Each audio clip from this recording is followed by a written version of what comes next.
Fala, meus les, Panda trazendo pra vocês um vídeo, um Panda pistola, mas sem estar com a pistola na mão e sem mostrar o rosto. Essas imagens aí do beta do Battlefield 5 que eu tive a oportunidade de jogar essa semana.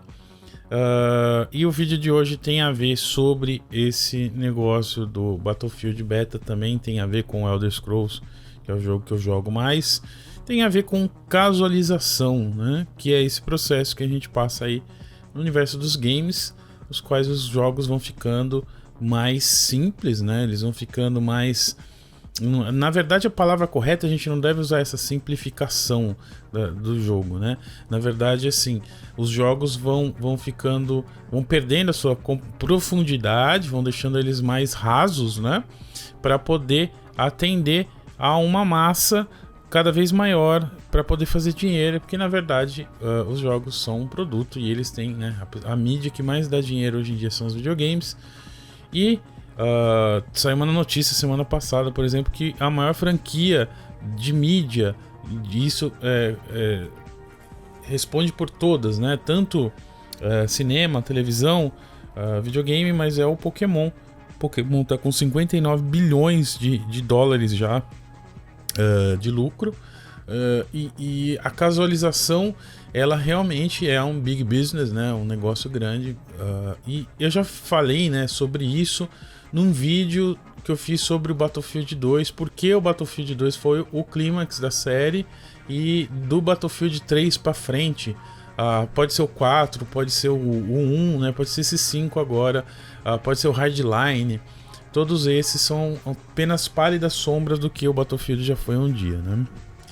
Na verdade, não é só o Battlefield, também no Elder Scrolls a gente pode ver um pouquinho disso também, um pouquinho desse fenômeno da casualização.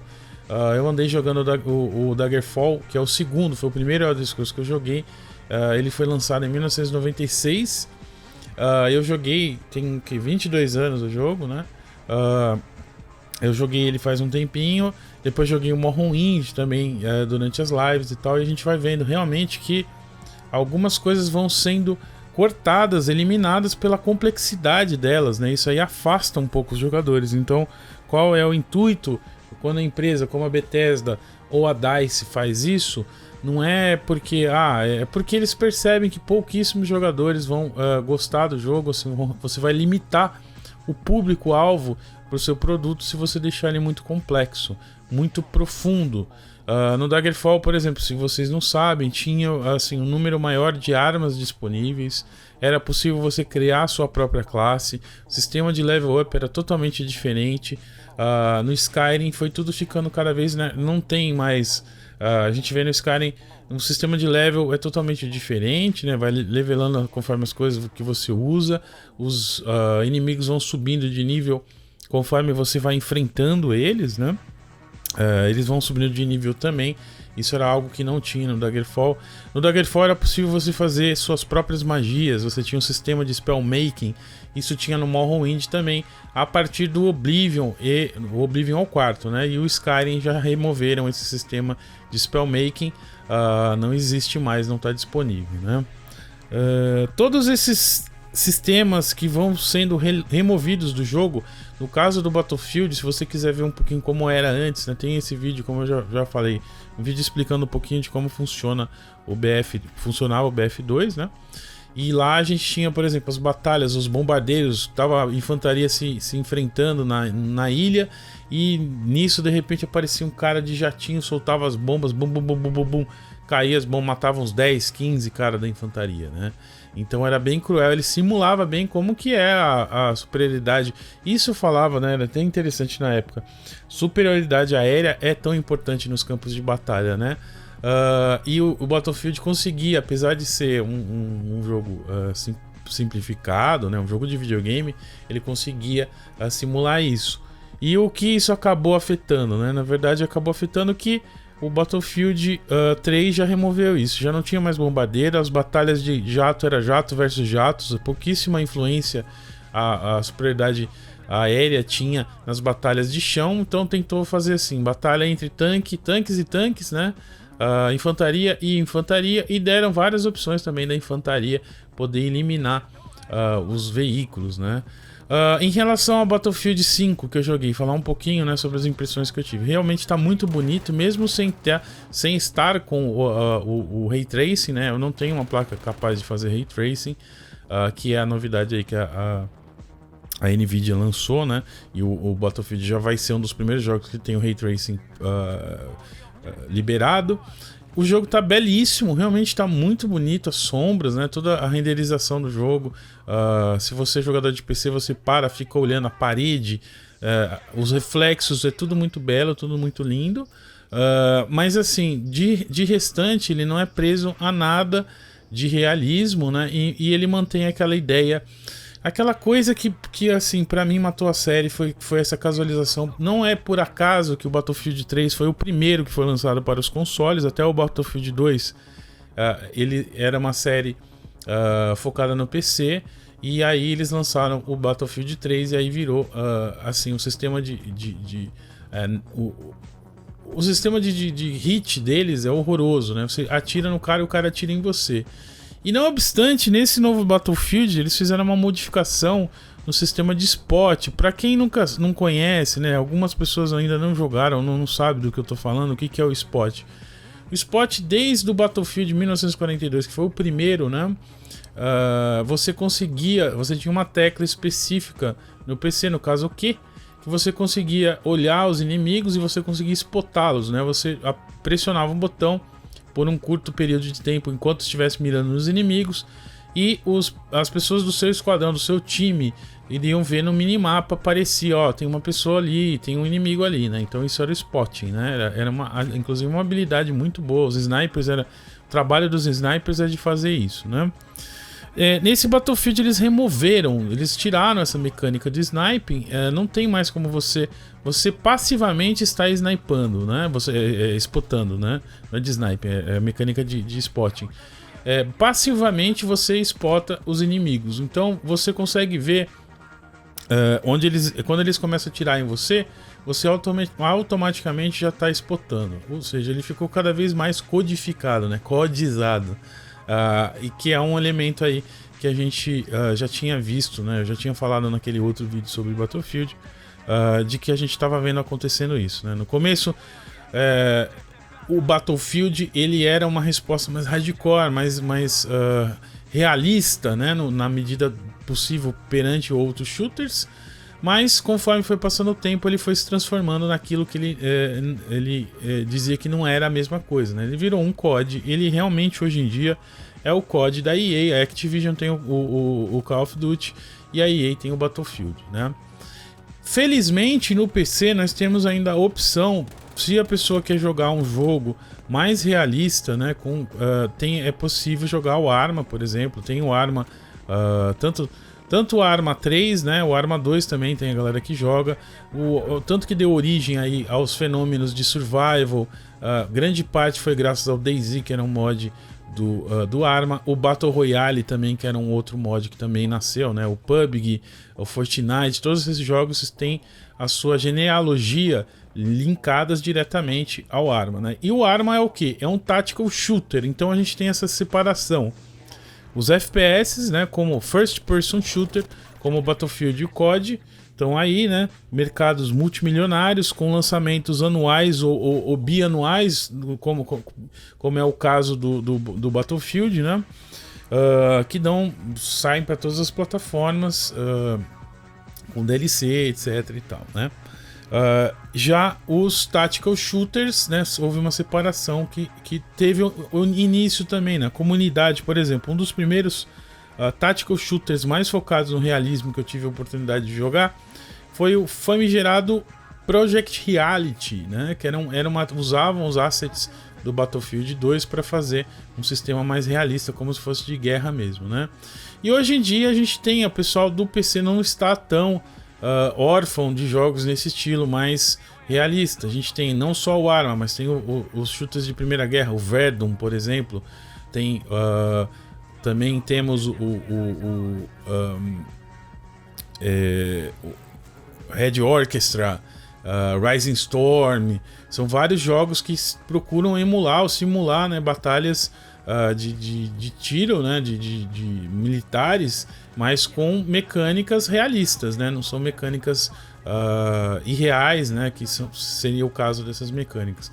E por que eu tô falando tudo isso? Por exemplo, tem coisas que elas vêm, obviamente são feitas para manter o público entretido, né, se a gente fizer aquela analogia entre o coelhinho tá indo atrás da cenourinha, né, para manter os players presos. Por exemplo, vou dar um outro exemplo, não do Battlefield, mas vou dar um exemplo agora do Skyrim, né?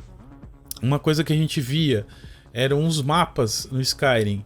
Quando os mapas eram desenvolvidos no Skyrim, no Daggerfall, usava-se um algoritmo e criava-se uns dungeons. E olha, só quem passou por esses dungeons para saber como é que era o layout dos dungeons no Daggerfall. A coisa era bem complexa, você podia se perder mesmo nos dungeons lá, né? E aos poucos isso foi reduzindo até chegar, né? Foi passando para o Morrowind, para o Oblivion, até chegar no Skyrim, que fica uma coisa assim, o dungeon que você vai, faz o que tem que fazer, elimina o último chefe, vai na parede, pega a palavra, né, do dragão que você precisa aprender para aprender os shouts de dragão. E aí, logo na parede tem um botão, você aperta, abre uma porta traseira. Quer dizer, não tem a mínima ligação com o realismo, é mais mesmo para impedir, porque ninguém gosta de ter que voltar ao início do dungeon para sair do dungeon. Apesar de ser realista, não é muito divertido. Então, o que pautam os jogos atualmente são essas tentativas de manter a cenourinha, o jogador preso o máximo possível nesse loop de gameplay, sem as partes chatas, só deixando as partes divertidas, na opinião dos desenvolvedores.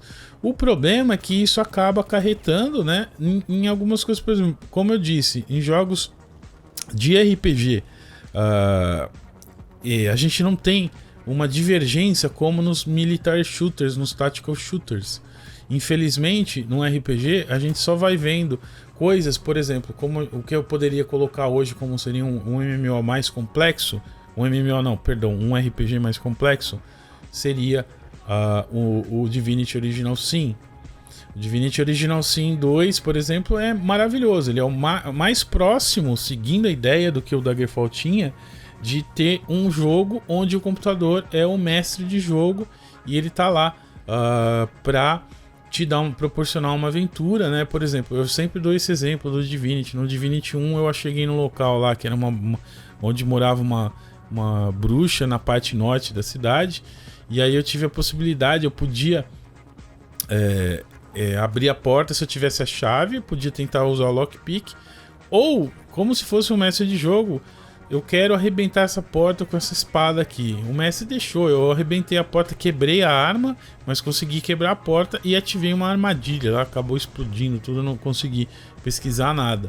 Mas só da possibilidade do jogo me dar essa, né, me dar essa possibilidade, é um outro nível de jogo, totalmente diferente, como a maior parte dos jogos. Quando você chega numa porta que está trancada, o jogo fala: você não pode abrir, pronto, acabou, você já vai até tentar outra coisa, né? Então, ainda temos, né, apesar da casualização, nós ainda temos jogos que mantêm essa rica tradição de profundidade, né? E eu quero mais jogos desse tipo. Infelizmente, me desculpem as massas casuais e a galerinha que acha que Battlefield ou Call of Duty são FPS realistas. Não são, galera, são extremamente simplistas e próximos dos antigos mesmos deles, né, da época deles. Eles vão ficando cada vez mais belos, mais a fidelidade gráfica vai aumentando, mas a jogabilidade é extremamente inferior ao que a gente estava acostumado nos jogos antigos, né? Eu não vou nem entrar no mérito de questão de querer falar que isso é a Segunda Guerra, não é, né? Tem mulher asiática nos aliados, não existia isso, né? A gente sabe disso. Esse não é o foco desse vídeo. Na verdade, o foco é mesmo falar um pouco sobre a casualização e por que esse Battlefield 5 eu já consegui me libertar. Eu sou um fã da série antiga. Eu não comprei o Battlefield após o 4. O 4 foi o último que eu comprei e joguei no máximo. Se eu joguei 12 horas, foi muito. Eu não comprei o Hardline, não comprei o Battlefield 1, joguei o beta igual eu joguei esse beta do Battlefield 5. E não vou comprar o Battlefield 5, com certeza, porque ele não é mais o estilo de jogo que eu gosto de shooter nesse estilo, né? Existem outros jogos que me dão mais vontade de jogar do que o Battlefield. Então é basicamente isso para falar um pouquinho sobre casualização. A casualização é um elemento que está acontecendo bastante. Eu só peço que os desenvolvedores não esqueçam dos jogadores que ainda querem jogos mais profundos, né? Como eu disse, a gente tem esse elemento aí. O Divinity é um exemplo no RPG. E o Battlefield, a gente tem o exemplo do Arma e outros shooters mais complexos, né, mais realistas aí. Então eu espero que não sumam esses jogos, que tenha sempre os fãs. Mas a gente vê, né, até mesmo pela popularidade, né, os mais populares são esses jogos mais que conseguem, justamente porque eles são assim, né, eles atendem a um mínimo denominador comum, que é uma grande massa casual de jogadores de console e afins, que se entretém, né, mantém-se nesse loop de gameplay constante. Beleza? Então é isso aí, esse Panda Pistola aqui filosófico, né? Isso aqui eu fui influenciado pelo Bruno Roberto May e o post que ele fez sobre o Dark Souls. Eu não falei nada de Dark Souls aqui, mas também se encaixaria nisso, né? Porque qual foi o sucesso do Dark Souls? O Dark Souls ele meio que quebrou um pouco aquela ideia que a gente tinha de RPG simplesinho, pega na mãozinha e tal, colocou uma coisa mais complexa, mas não há nada de difícil no bate-rola, né? O bate-rola ele tem até a mesma mecânica aí, frames de invencibilidade que a gente usa em jogos de luta e afins, beleza? Como sempre, se você curtiu, aquele joinha ajuda bastante. Se você não curtiu, não tem problema, deixa o dislike. Coloca aí nos comentários o que você acha dessa casualização. Estou exagerando? Você concorda, discorda? Se você não é inscrito, inscreva-se, coloca o sininho para não perder nenhum vídeo. Isso a gente chama de call to action, tá, galera? É o chamado para ação, que é para manter o canal vivo, né? Sempre tem que fazer isso. Tem gente que faz no começo, tem gente que faz no final.